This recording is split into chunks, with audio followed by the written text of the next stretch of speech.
Hello and welcome to the Temple of Tomes with your host, Indie Comics Jones. Today is December 16th, 2021. This is episode 448. Hey, I still don't have my normal setup, or the one you're used to, with a regular drawing table, and I don't have my tripod, so I apologize for all that. It's going to be like this for a while. Things are moving pretty slow out here, to say the least. But today we're going to take a look at Stray Dogs. Now, I know this comic came out a long time ago. I heard a lot of good things about it. At first, I didn't want to read it, but I decided to go ahead and read it. This is actually a fifth printing, so you can tell that it is fairly popular out there. Ingletine really likes it a lot. Ingletine, however you say his name. So going by his recommendation, I decided to take a chance on it. So I'm probably going to get the second issue. This is a recommend. Just real quick, there's this funny, I guess, recommendation from Brian Michael Bendis on the back. He says, "My favorite thing about comics is when someone shows you something you didn't know you needed." Well, fair enough. The Secret Life of Pets meets Seven? Yes, please. Welcome to Stray Dogs. I was blown away. I'm not sure about the Seven part. The Secret Life of Pets, okay, I could buy into that, but it's just because there's murders in it, I don't think that qualifies it for a mashup of Seven. So anyway, that was his take. So I'm not sure if he really read it or he's just taking someone else's quote that it's like Seven and the Secret Life of Pets, whatever. So anyway, it is a recommend. Comes out from Image. It came in at $3.99. Like I said, this is the fifth printing, so of the first issue. So it's been doing fairly well. They got it looking like a movie poster here. Let's go ahead and take a look at what we have going on inside. It's kind of nice. I like the font they used for the Stray Dogs, because it emits danger and wildness and everything else. And up here, beware of dogs. Actually, all these dogs are domesticated pets, though, so nothing too radical about that. Okay, chapter 1 is called Good Girl. The writer is Tony Flex. The artist is Trish Forstner, and as you're going to see in this book, she's got a real Disney-like style.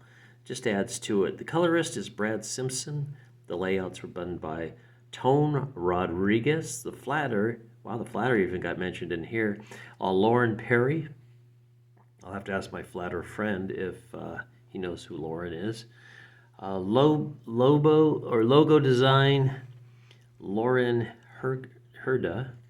And the pre-press was Gabriella Downey. This is an Image comic, so Flex owns the rights to all this thing, and maybe Forstner on it as well. Okay, so what we have going on here is, as you know, a lot of serial killers, they like to collect mementos of their kills, just so they can remind them and relive the thrill of the kill, so to speak. And this serial killer that operates in this is no different. Now, what is a little bit different is we've got, I want to say the victim, I guess I'm assuming the victims and the serial killer are never really revealed, at least in the first issue. They're kind of blanked out, but it's shown from the dog's perspectives, and I think dogs really look at faces, so that was a little odd to me, that they just kind of eschewed that whole idea of the dog relating to them.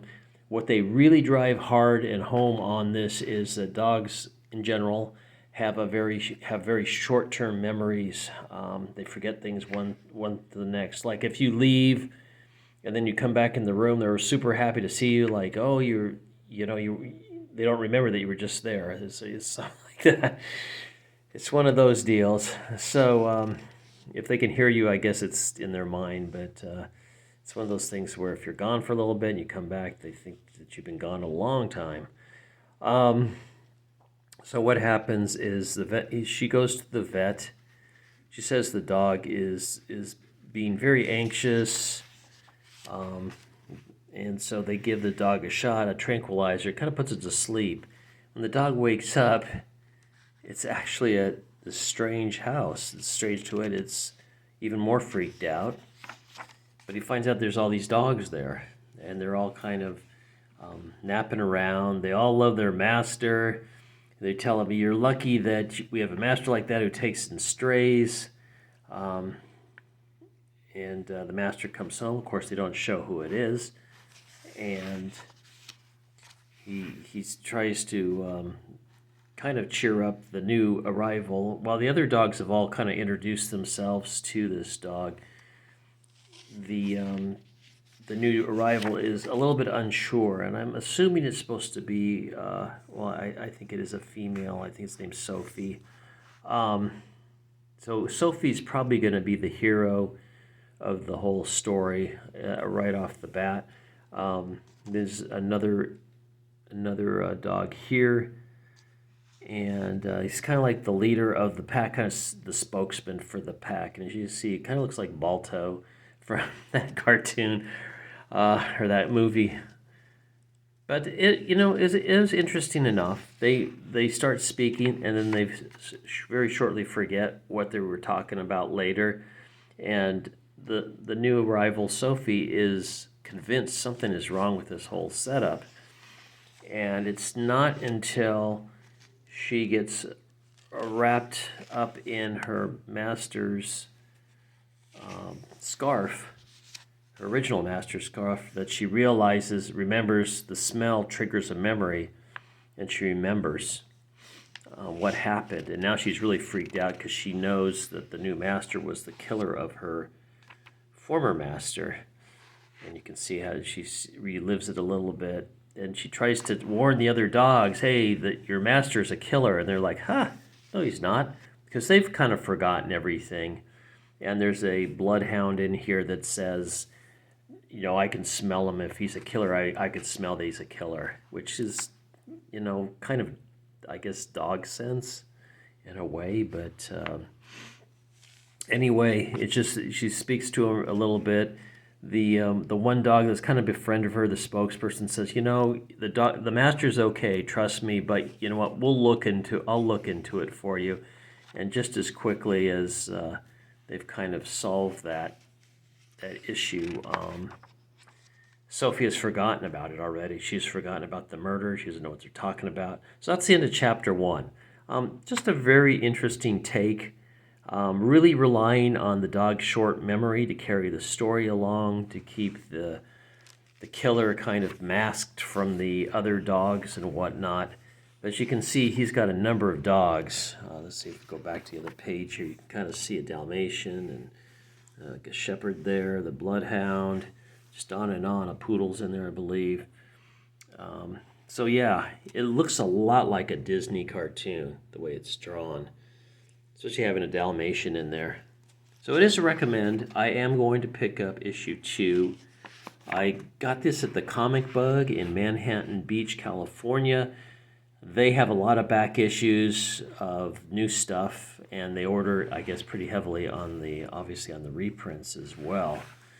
So I was able to start at the beginning. I did pick up, I think, 2 other books, and we'll get to those later this week, but I just wanted to start off with this one since it was such a long time ago that this actually came out.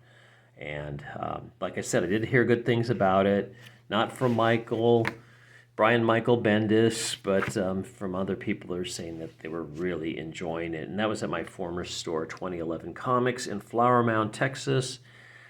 Both of those places, the Comic Bug in Manhattan Beach and Culver City, and 2011 Comics in Flower Mound, Texas, plus Atomic Basement in Long Beach, California. All of those give you great customer service. So I'll put a plug in for them right there. So we'll go on to number 2 in a little while. I'll probably pick one up next week.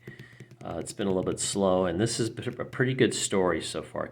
It catches your imagination because it's one of those where you start kind of playing other scenarios in your head of what could happen or what should happen. And I like that. I like that it was very imaginary, or very imaginative, I should say. So Go out and get your Stray Dogs. It's probably available now or shortly will be available in a trade if you can't get the single issues. So I do recommend this.